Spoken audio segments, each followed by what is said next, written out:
go through some rituals, but Jesus, he emphasizes inward reality.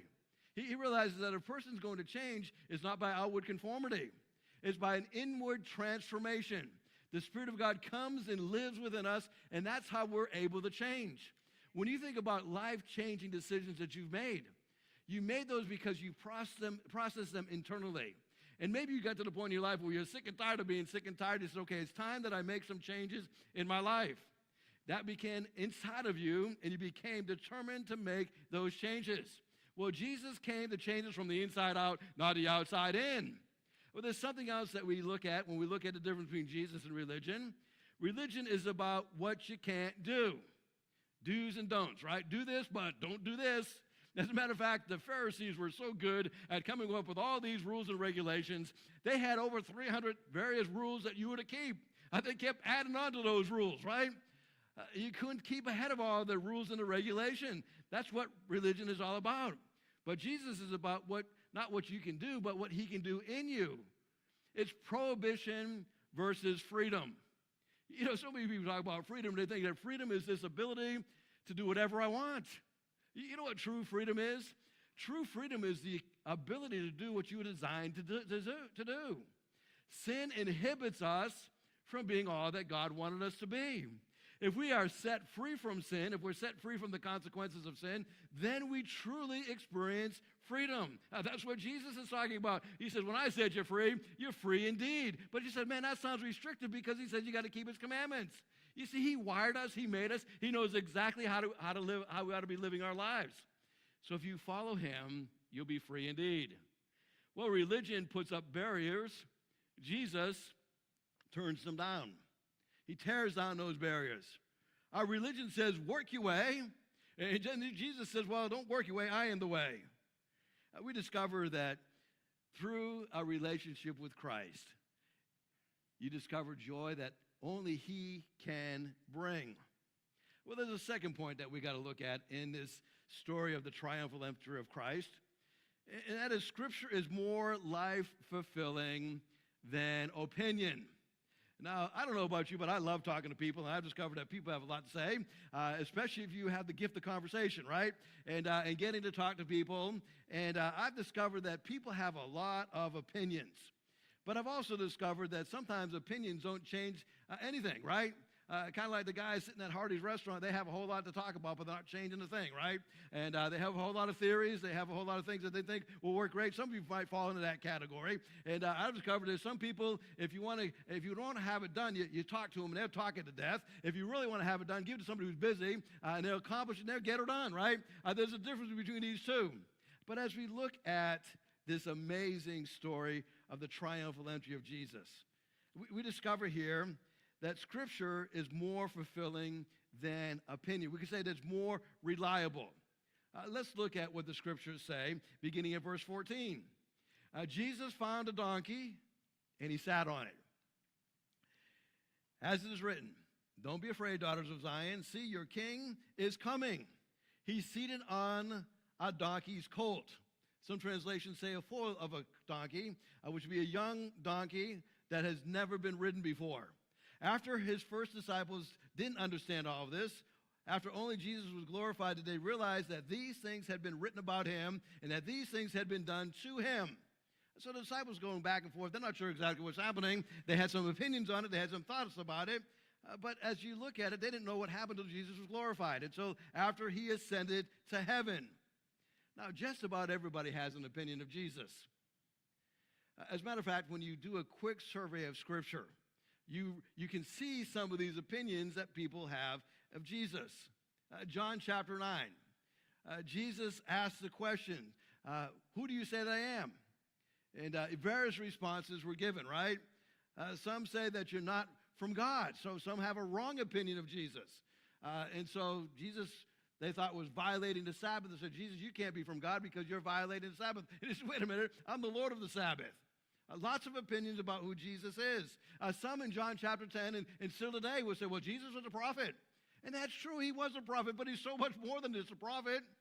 That's what our Islamic friends will say. Jesus was not God, is not God, he's just a prophet. Well, I think it would be a false prophet because he says, I and my Father are one. disciples, as they were going through traveling with Jesus, had a group come up to them one time, and Jesus was healing on the Sabbath, and some people's opinion of Jesus was that he was demon-possessed. Well, how could Jesus be demon-possessed if he's God himself? When you look at Jesus coming into the holy city of Jerusalem, riding on a donkey, now he did this to fulfill prophecy. Now, I'm just going to give you two. Zechariah 9:9 says this, "Rejoice greatly, daughter of Zion. Shout, daughter of Jerusalem.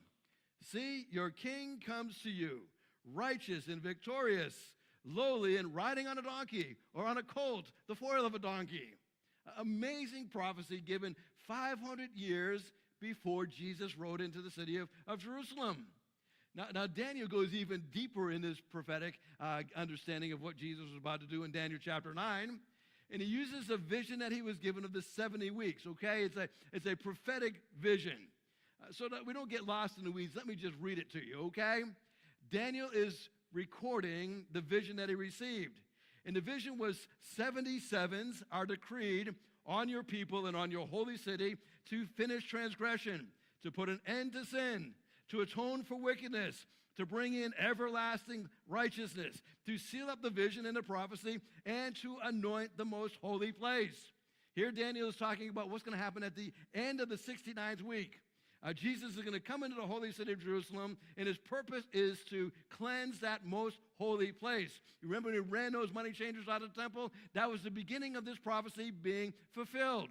It continues on. Verse 25.